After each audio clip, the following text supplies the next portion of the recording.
It's 10 minutes to 4 in the afternoon on October 3, 1993. On a small coastal airfield at the western edge of Mogadishu, engines are starting. 16 helicopters and 12 trucks and Humvees are moving into position. The men climbing aboard are among the most highly trained soldiers on Earth. Their commander expects them to be back in 90 minutes. By the time the last of them makes it out of the city, it will be past dawn the next day. The mission was called Operation Irene. The world would come to know it by another name, Black Hawk Down. How did it happen?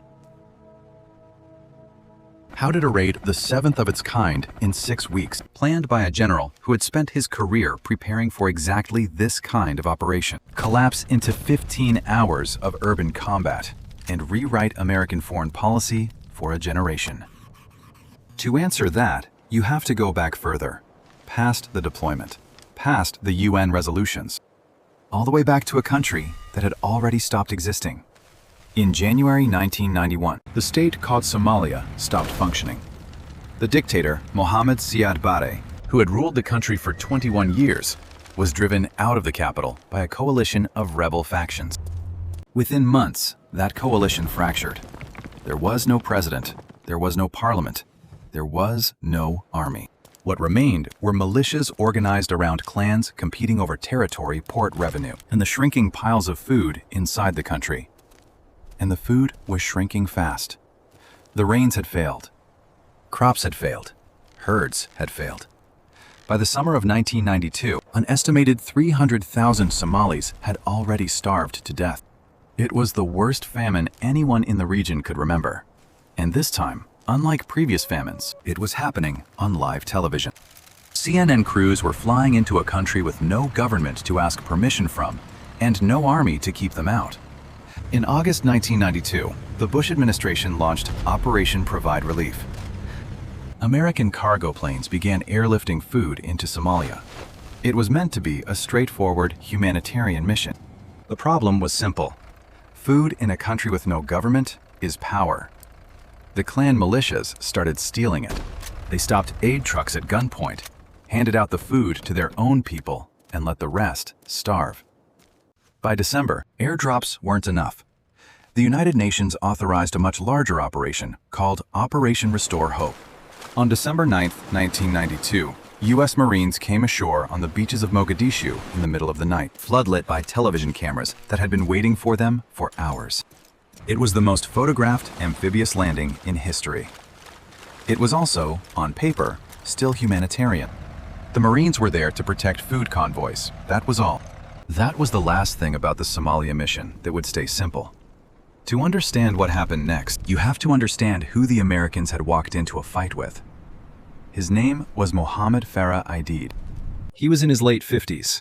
He had been a general in Siad Barre's army, then a political prisoner, then an exile. In the years since Barre's fall, he had built the Somali National Alliance, a coalition led by his own Habar Gidir clan. Aidid controlled the largest neighborhoods in Mogadishu, its most important market, and its most heavily armed militia. He was intelligent, media-conscious, and deeply suspicious of any foreign presence he could not dominate. For a few months, the Americans tried to work with him. Then, in the spring of 1993, the mission changed hands. The Marines rotated out. A UN-led coalition took over, and the mandate quietly expanded from protecting aid to disarming militias, to what senior officials began calling nation-building. Aidid understood what that meant. If Somalia was going to be reassembled under a functioning government, the foreigners would decide who ran it, and they were not going to pick him. On June 5, 1993, Aidid's militia moved first. A Pakistani UN peacekeeping unit was inspecting a weapons cache near an Aidid-owned radio station. On its way out, the unit was ambushed. 24 Pakistani soldiers were killed. Some were beaten to death. Some were mutilated. Their bodies were left in the street. It was the deadliest single loss the United Nations had suffered anywhere in years. The response was immediate. Within 24 hours, the UN Security Council passed Resolution 837, authorizing the arrest and detention of those responsible. In practice, that meant one man. Admiral Jonathan Howe, the American diplomat who was the UN's top official in Somalia, placed a $25,000 bounty on Aidid's head. From that moment, the mission was no longer about food. It was no longer even about disarmament. It was a manhunt.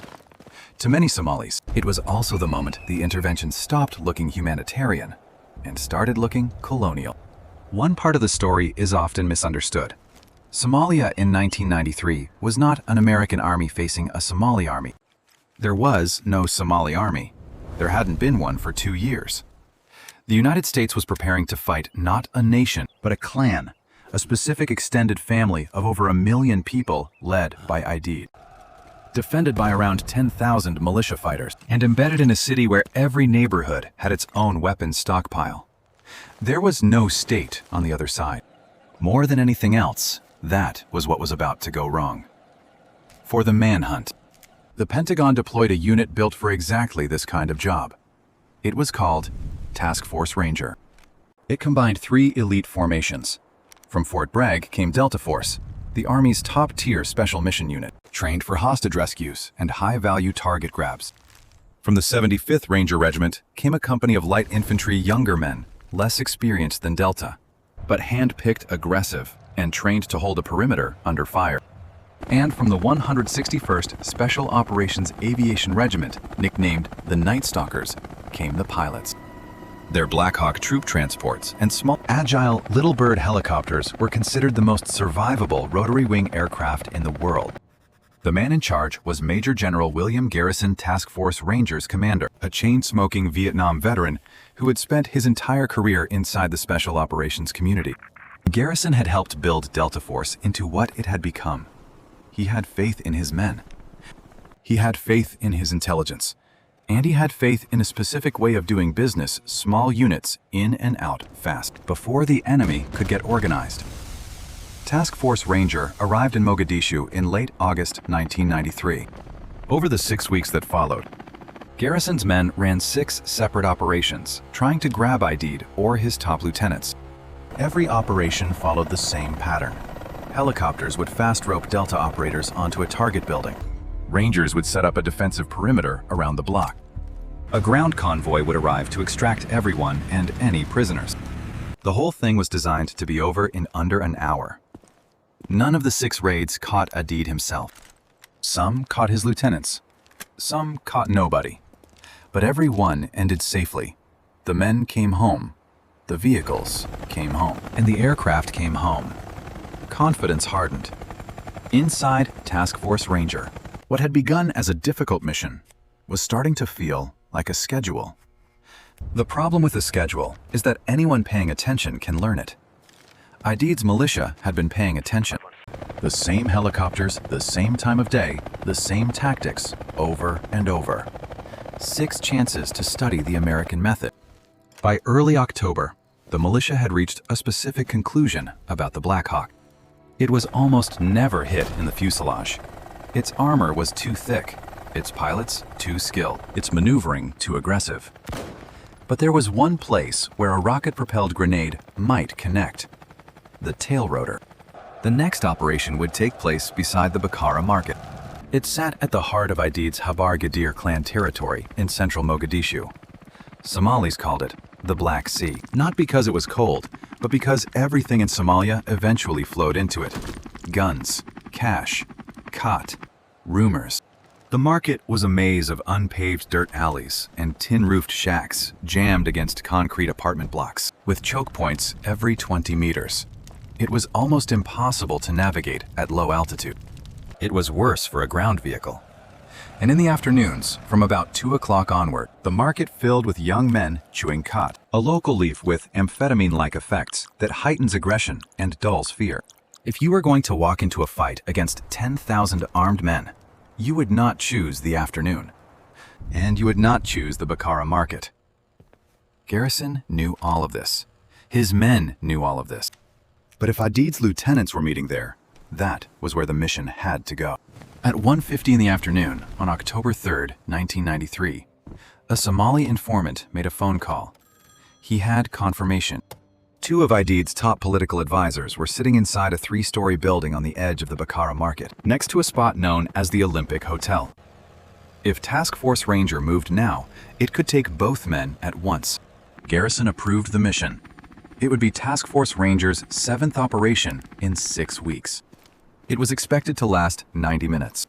Most of the men climbing onto the helicopters at 3:30 that afternoon were more worried about getting sunburn than about coming home. At 3:32 p.m. local time, the first Black Hawk lifted off the airfield. 16 aircraft rose into the dust behind it. Down below, a ground column of 12 vehicles pulled out of the compound gates and turned toward the city. They flew in a slow arc over the Indian Ocean, then banked inland. Below them, the rooftops of Mogadishu spread out like a broken grid. Pale concrete, rusted tin, and the wide brown scar of the Bakaara market ahead. Inside the aircraft, the Rangers checked their rifles. The Delta operators talked quietly over their internal radios. The pilots adjusted their approach. Nobody in any of those helicopters had ever seen a Black Hawk brought down in combat. They had 6 minutes left before that changed. At 3:42 in the afternoon, 6 minutes into the mission, the first thing went wrong. But before we get there, the first 6 minutes have gone exactly as planned. The helicopters reached the target building on schedule. Delta Force operators fast-roped onto the roof, sliding down thick nylon ropes from a hovering Black Hawk, a technique that could put a soldier on the ground in under 3 seconds. Rangers were dropped at the 4 corners of the block to form a defensive perimeter, blocking every road leading to the target. Inside the building, the Delta men moved fast. They captured 24 Somalis, including, as promised, 2 of Aidid's top lieutenants. 90 minutes was starting to look like an overestimate. Then, Todd Blackburn fell. Blackburn was a 20-year-old Ranger Private First Class. It was his first combat operation. His job was to slide down the rope from a hovering Black Hawk into an intersection near the target, one of the 4 corner positions. Nobody knows exactly what happened. He may have grabbed the rope wrong. He may have taken a round from a militia rifle. What happened next is not disputed. He fell 70 feet straight down onto the pavement. He was still alive, but barely. In that moment, a decision had to be made, one that seemed small at the time and would shape everything that came after. Blackburn needed a hospital fast. The ground convoy 12 vehicles, commanded by Lieutenant Colonel Danny McKnight, the Ranger Battalion officer in charge of the column, was still parked near the target building, waiting to collect the prisoners. Garrison authorized McKnight to split off 3 Humvees and race Blackburn back to the airport. 3 vehicles, carrying Blackburn and an escort of Rangers, peeled away from the main column and drove out of the market. The rest of the convoy stayed behind. But Task Force Ranger was now split. And the moment that happened, the timing of the mission, the choreography that made these raids work, began to slip.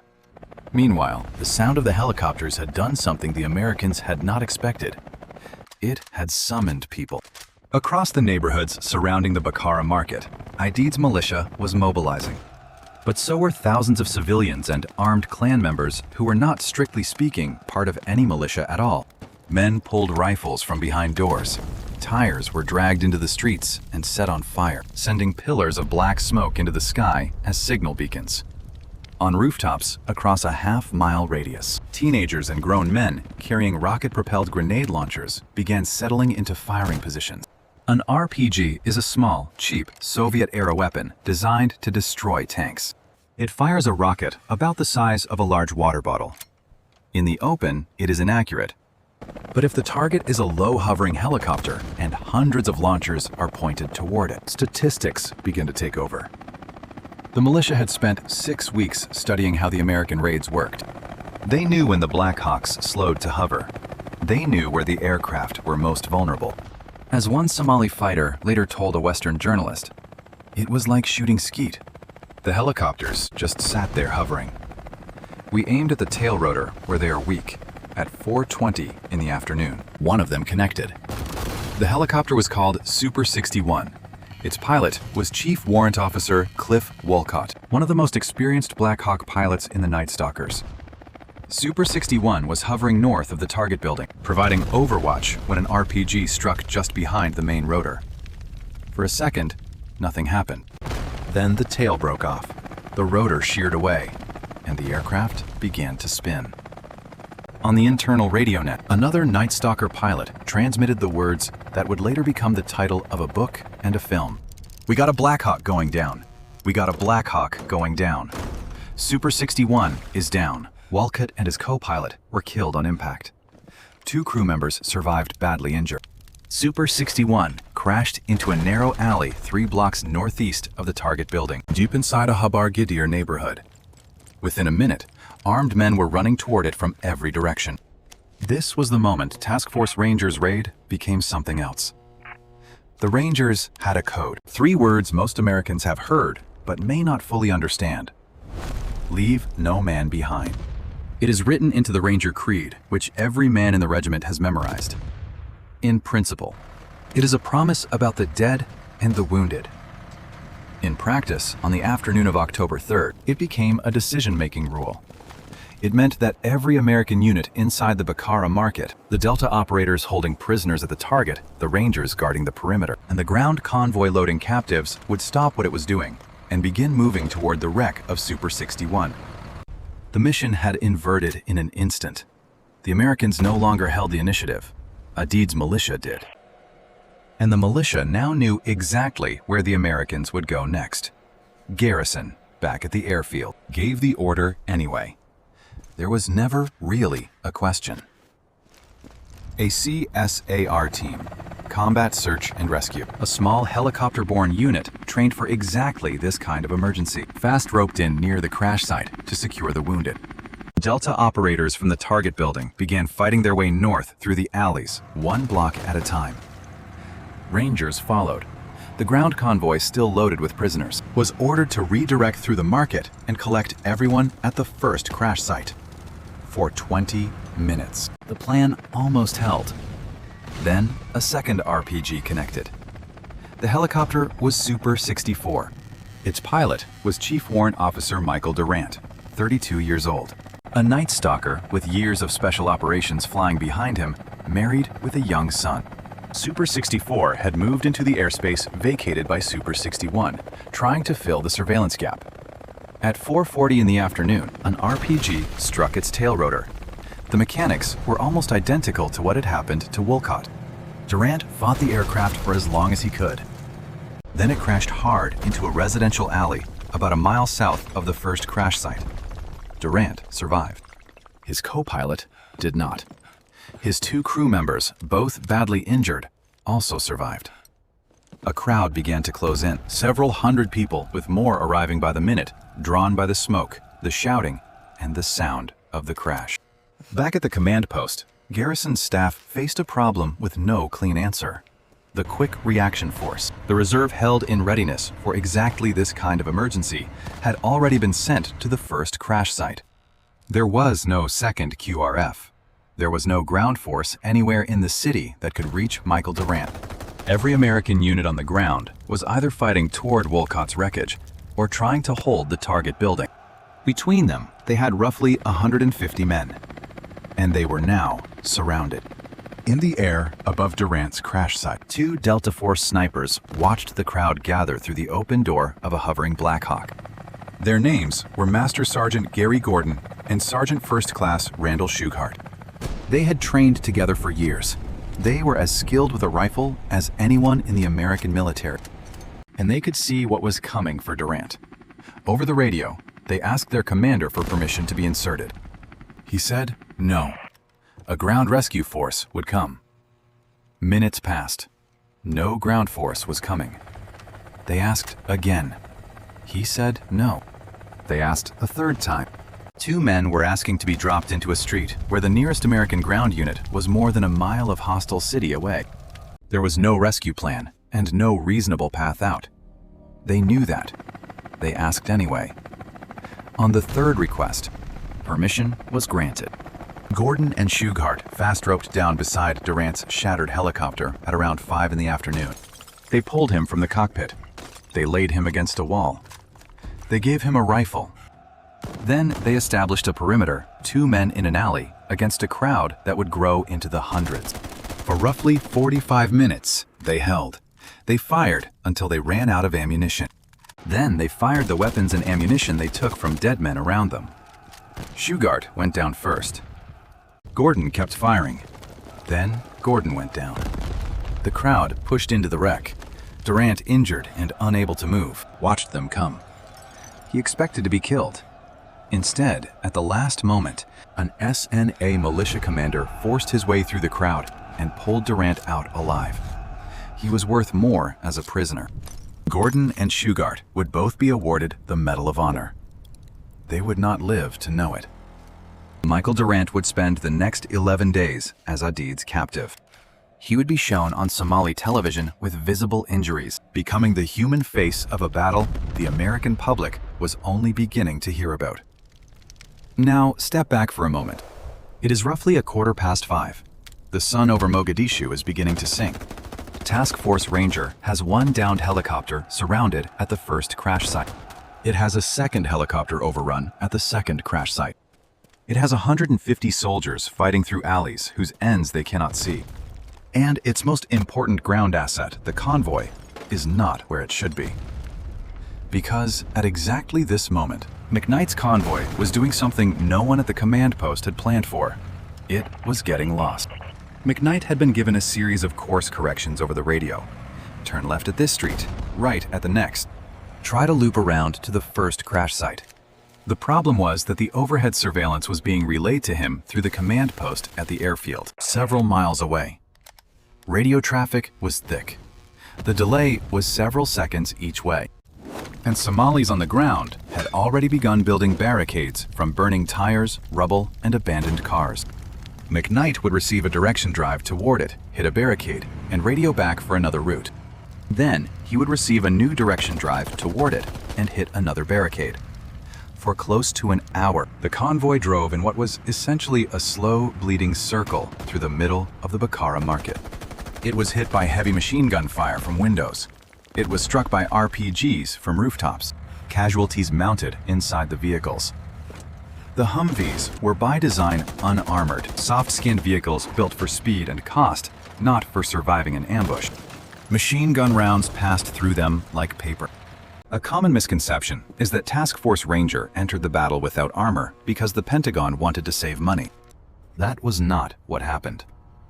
Garrison had specifically requested armor before the deployment. He asked for Bradley fighting vehicles. He asked for M1 Abrams tanks. The requests went all the way to Secretary of Defense Les Aspin, who personally denied them. The reason was not budget. It was optics.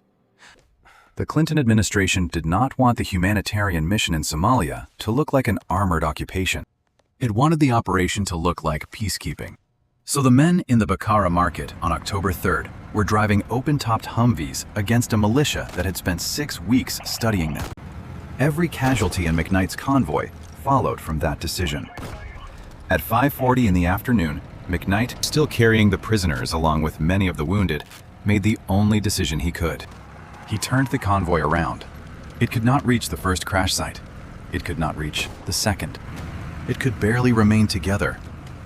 McKnight drove what was left of his column back toward the airfield. The mission had lost its only ground artery.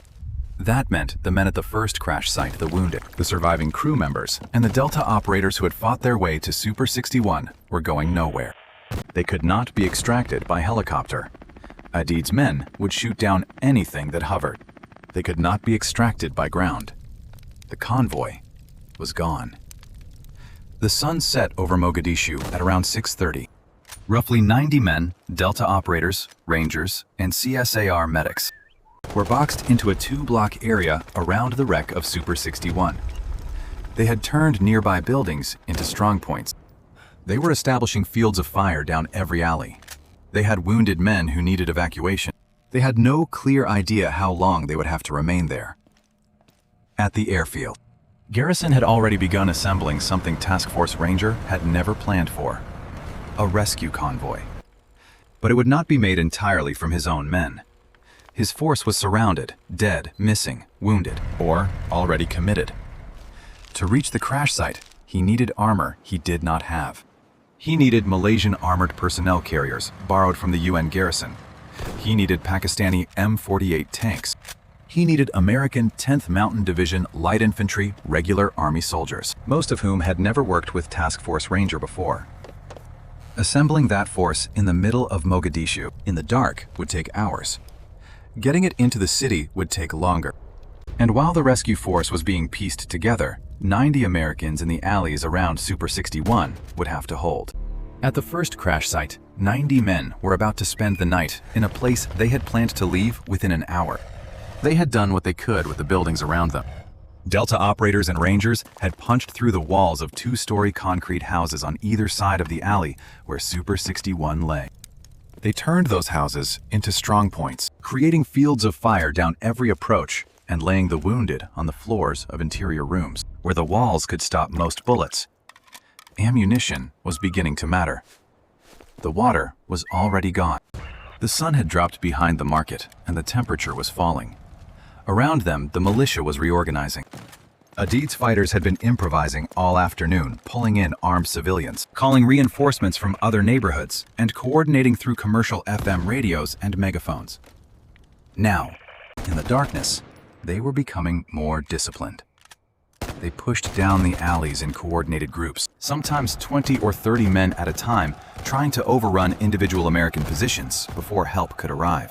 The Americans called them human waves, not because these were formal military assaults, but because the sheer number of bodies moving through the darkness felt less like a firefight and more like a flood. What kept the perimeter from collapsing was the aircraft. The Night Stalkers had lost 2 Blackhawks, but they had not lost their smaller helicopters. The AH-6 Little Bird is a compact attack helicopter, barely larger than a car, armed with rocket pods, and 2 miniguns capable of firing 4,000 rounds a minute each. All night, Little Birds made gun runs down the alleys surrounding the crash site. Sometimes they flew only meters above the rooftops. Sometimes they fired only meters from friendly positions. The military calls this danger close air support, delivered inside the normal safety zone of your own troops, because the alternative is worse than the risk. American Rangers marked their positions with infrared strobes. The lights were invisible to the naked eye, but glowed through the pilot's night vision goggles. And the pilots fired around them. Estimates place the ammunition expended by American helicopters that night at close to 10 million rounds. The number is imprecise. Nobody was counting, but every surviving account agrees that the volume of fire was unlike anything American aviation had delivered in an urban environment since Vietnam. Meanwhile, back at the airfield, the rescue force was coming together in pieces. Garrison could not send more of his own men. There were no more to send. Every Task Force Ranger operator was already in the market, dead, missing, wounded, or committed elsewhere. The rescue force would have to be borrowed. Several hundred light infantry soldiers came from the American 10th Mountain Division regular Army troops, most of whom had never worked with special operations before. The Malaysian UN contingent provided a column of armored personnel carriers, heavy, box-shaped vehicles capable of absorbing small arms fire. The Pakistani UN contingent provided several M48 tanks, Cold War-era heavy armor that could push through barricades. The men who had spent October 3rd inside the Bakaara market were American. A significant number of the men coming to rescue them were not. The rescue convoy left the UN base at 11:30 that night. The drive to the first crash site was short. It took more than 2 hours. The lead vehicles took RPG fire, then machine gun fire, then more RPG fire. Barricades had to be pushed aside, sometimes literally by Pakistani tanks. At 1:55 in the morning on October 4th, the first Malaysian armored personnel carrier reached the block where Super 61 had crashed. Delta and Ranger radios lit up with the news. Then came a part of the story that rarely appears in the popular version, but matters more than most of what does.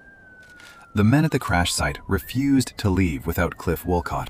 Wolcott had been killed on impact when Super 61 crashed. His body was pinned inside the crushed cockpit. Removing him required cutting the aircraft apart with hand tools under fire in darkness. It took hours. During that time, the rescue force remained in position, taking casualties and burning through ammunition. There was no tactical reason to stay. There was every operational reason to leave. The longer the force held the block, the more time Aidid's fighters had to organize an attack against the extraction route. But leaving Wolkett behind was not an option anyone was willing to raise. It was not a decision anyone was willing to make. General Garrison told the officers around him that night, "We are not leaving without the bodies of our people." They did not leave until they had him. At around 5:30 in the morning, with the eastern sky beginning to turn gray, the convoy was finally ready to withdraw. The wounded were loaded into the armored vehicles. The dead were loaded into the armored vehicles.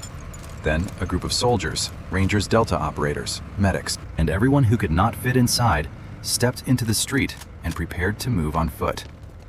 This was the moment that entered American memory as the Mogadishu Mile. It is worth being precise about what actually happened, because the image most people carry is wrong. In the popular version, every soldier in Task Force Ranger ran all the way out of the city to the UN Stadium under constant fire. That is not what happened. Most of the American force rode out inside Malaysian armored personnel carriers. The run was made only by those who could not fit perhaps a few dozen men. They did not run all the way back to the base. They moved roughly a mile to a rally point where trucks were waiting. It was a fighting withdrawal at dawn under sniper fire. That is dramatic enough on its own. The legend became larger than the event. But the event reveals something the legend does not. The men who ran were the men for whom the armor had run out. By the time the last American reached the stadium, it was past dawn on October 4th. The battle had lasted 15 hours. When the final numbers arrived, they defined the event for a generation. 18 Americans were killed. A 19th Delta Sergeant, Matt Ryerson, died 2 days later when a mortar round struck a task force position at the airfield. 73 Americans were wounded. 1 Malaysian soldier and 1 Pakistani soldier were killed during the rescue. Michael Durant was captured and held by Aidid's men for 11 days before being released alive following diplomatic negotiations. Somali casualties, by contrast, remain among the most contested figures in modern military history. Aidid claimed that only 312 of his people had died. American estimates ranged from 1,000 to more than 2,000. There are no independent hospital records to compare. There is no reliable census data. What is not disputed is that thousands of Somalis were wounded. Even using the most conservative estimate, the ratio of deaths was staggeringly one-sided. 17 Somalis killed for every American. And that is the low estimate. Which raises a question that people outside military history often answer too quickly. Was Black Hawk Down a defeat? In the strict tactical sense, no. Task Force Ranger completed its primary mission. The 2 Aidid lieutenants captured at the Olympic Hotel remained in American custody at the end of the battle. American casualties measured against Somali casualties were less than a tenth. In a conventional engagement, this would have been recorded as a lopsided victory. And that is how many military historians record it.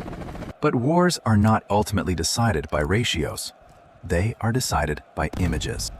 The images from Mogadishu reached American living rooms over the following days. Somali crowds dragged the bodies of American soldiers through the dust and cheered. Michael Durant appeared on Somali television, bloodied and injured, answering questions from his captors. The images did not enter public consciousness gradually. They arrived all at once. And they stayed. President Clinton had been briefed on Task Force Ranger only in general terms. He watched much of what happened on television, like everyone else. Within days of the footage being broadcast, he announced that all American combat forces would leave Somalia by March 31st, 1994. Aidid, a man who had been the target of a personal manhunt 72 hours before the battle, was suddenly beyond the reach of American power. He remained in Mogadishu until August 1st, 1996, when he was killed in a shootout with a rival Somali faction. The country he had fought to control would remain without a functioning government for another decade. 6 months after the Mogadishu Mile, on April 6, 1994, a plane carrying the presidents of Rwanda and Burundi was shot down over Kigali. Within hours, members of Rwanda's Hutu majority began a genocidal campaign against the Tutsi minority. Over the next 100 days, approximately 800,000 people were murdered. Most were killed with machetes. Many were killed by neighbors in villages where the violence was visible, audible, and impossible not to see coming. The United Nations force in Rwanda pleaded for reinforcements. Washington refused. The Clinton administration would not authorize American ground troops for weeks. It also avoided using the word genocide in State Department briefings, because doing so could have created legal obligations under international law. That refusal was not principally about Rwanda. It was about Somalia, about October 3rd, about the images. Historians of the Clinton administration, including Samantha Power, whose Pulitzer-winning book on the subject became one of the most influential works on American foreign policy, have argued for more than 2 decades that the response to Rwanda was shaped in significant part by what happened in Mogadishu 6 months earlier. A new rule had entered the American political bloodstream. It became known as Somalia Syndrome. Its meaning was simple. Do not send American soldiers into places where their bodies can be dragged through the streets. The military legacy went further. For years after October 3rd, the Pentagon studied every hour of the battle. The lessons hardened into rules. When American soldiers returned to urban combat in Baghdad in 2003, Fallujah in 2004, and later Mosul, they went in different vehicles. The open-topped Humvees used in the Bakaara market were replaced in many theaters by armored MRAPs, mine-resistant ambush. Protected vehicles built for the kind of attack that had torn apart McKnight's convoy. And when there was a target to strike, but no political appetite for another ground raid, the answer increasingly became an aircraft with no pilot aboard. A drone. The rise of the American drone program in the 2000s and 2010s is partly a story of technological development. It is also partly a Mogadishu story. It is what a superpower builds after deciding that the cost of walking into an alley in person has become too high. One final thread remains disputed. In 1998, Osama bin Laden, then the leader of Al-Qaeda, still 3 years from the September 11th attacks, claimed in an interview that his operatives had trained Somali militia fighters to bring down American helicopters. He claimed the tail rotor tactic used against Shughart and Durant had come from his people.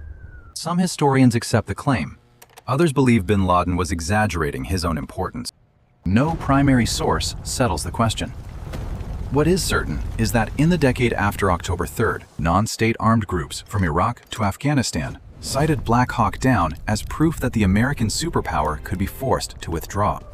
Whether Al-Qaeda had taught the Somali National Alliance anything or not, the story that Somalia had beaten the United States traveled far.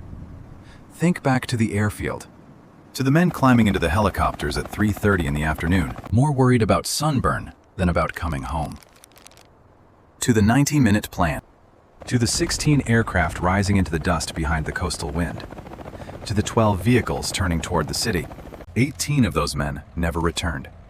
73 came back wounded. The rest came back changed. And the country that had sent them, without ever quite saying so, came back changed as well.